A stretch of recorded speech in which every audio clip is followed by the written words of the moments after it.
All right, ready to dive into something delicious. Today, we're talking about starting a homemade salsa business, and trust me, even if you don't plan on selling your salsa, this deep dive is going to change how you see that jar in your fridge. We're checking out SBK's complete guide, and let me tell you, it's got some surprising stuff in there. Oh, absolutely. This guide's got layers like a good salsa. Right. Who knew there was so much to it? So, like, have you ever actually thought about how a homemade recipe, something you whip up in your kitchen, actually becomes something you see on a store shelf? It's a process, that's for sure. Yeah. And this guide breaks it down in a way that honestly makes it seem pretty doable. Okay, doable, good to know. But before we even get to the how-to, I'm curious, what's the salsa scene even like these days? I feel like it's all those big brands, right? Like, how do you even break into that? You'd think so, would you? It's actually pretty interesting. Yeah, you've got your big names, sure.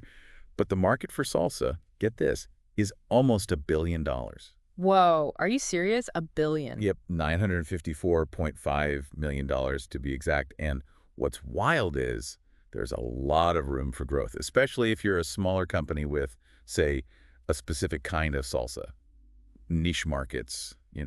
So it's not as simple as salsa is popular, everyone's buying it. There's more to it than that. Way more. People are way more adventurous with their food now. They want interesting flavors. They like knowing it's made locally, maybe with special ingredients.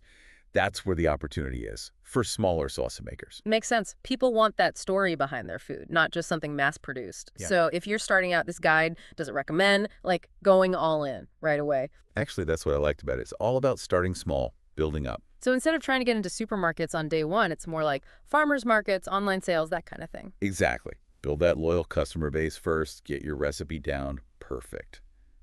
Then you think bigger. And speaking of recipes, that's the core of it all, right?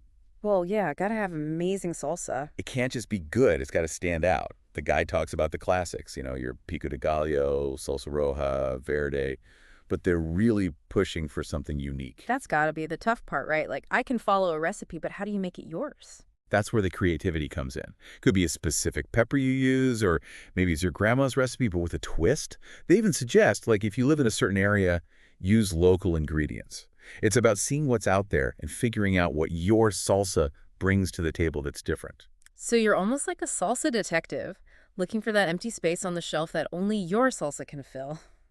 Love that. Yeah. And once you've cracked the case, there's a whole other thing most people don't even think about: preservation.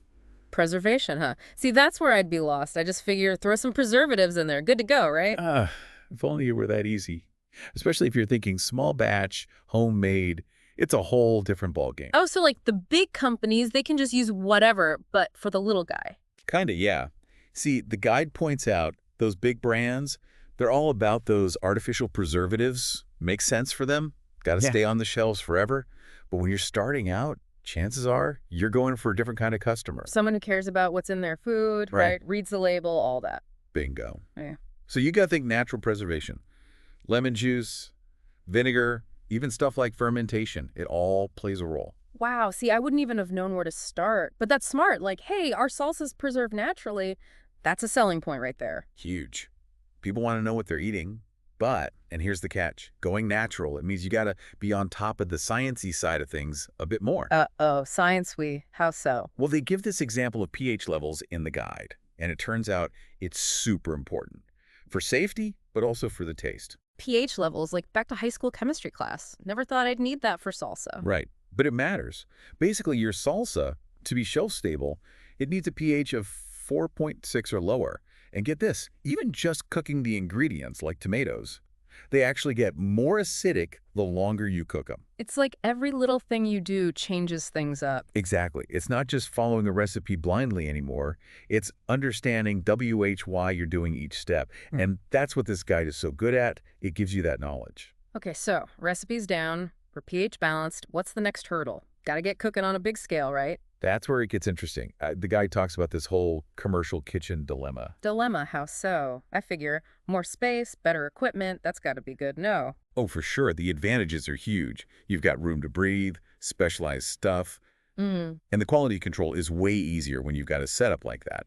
But, and this is big bread, but renting out a commercial kitchen, that ain't cheap. So, like, don't go renting the Ritz-Carlton kitchen when you're just starting out with a few jars. Is that what you're saying? Exactly. Got to be realistic, Okay. which is why they bring up this other option. Co-packing. Co-packing. Now, that's a new one on me. What is that? So imagine this. Hmm. There are companies out there, they already have these massive kitchens, all the equipment, the whole shebang. They're pros at making and packaging food.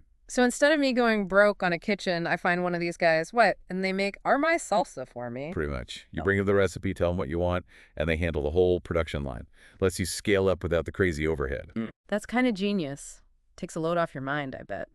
But speaking of things people don't always think about, labels. That's got to be important, right? Oh, labels are huge EE, and it's not just about making it look pretty, though that matters too. There's more to it than a cool design. Way more. See, the guide's really focused on getting your salsa into stores, right?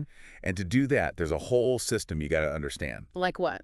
Well, they talk about UPC labels, you know, those barcodes you see on everything? Oh, yeah, those things. Honestly, I've always wondered what the deal is with those. They're like the product's ID card for the whole retail world. They track inventory, sales, all sorts of stuff. And the guide's clear.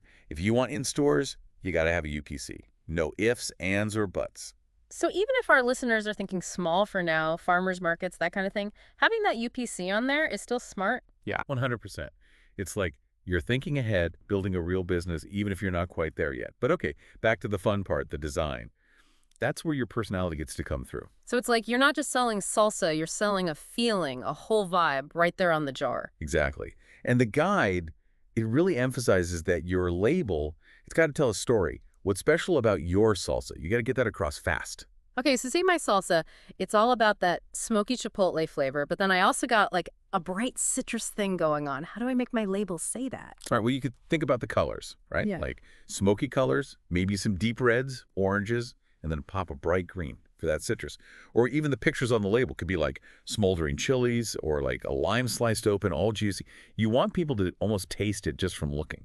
Yeah, it's like painting a picture, but with design instead of paint. Perfect way to put it. And don't forget the name. That's huge. Ooh, okay, this is where I want to hear from our listeners.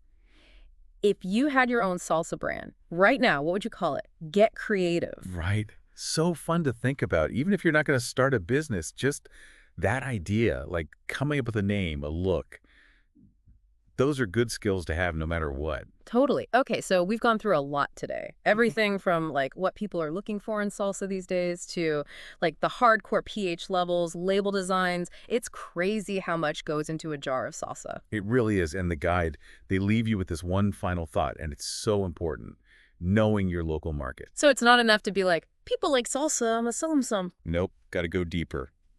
What kind of salsa is already popular where you are? Where are people buying their salsa? What's missing that you could be the one to make? Like finding your lane, that little corner of the salsa world that's just waiting for you. Exactly. And the cool thing is, even if you never sell a single jar, just thinking that way like an entrepreneur, what do people want? What's missing? How do I fill that gap? That's a useful skill for anything. It's like you're leveling up your thinking, even if your business is just like making a killer batch of salsa for your friends. 100%. It's about being curious and strategic. So whether you're ready to rent out that commercial kitchen or just want to up your salsa game for the next party, hopefully this deep dive, it's giving you a whole new way to look at that jar of salsa. All right, it's an art, it's science, it's business. Who knew there was so much to it? And on that note, I'm suddenly really in the mood for some chips and salsa. Thanks for joining us on this flavorful deep dive, everyone. Until next time, happy snacking.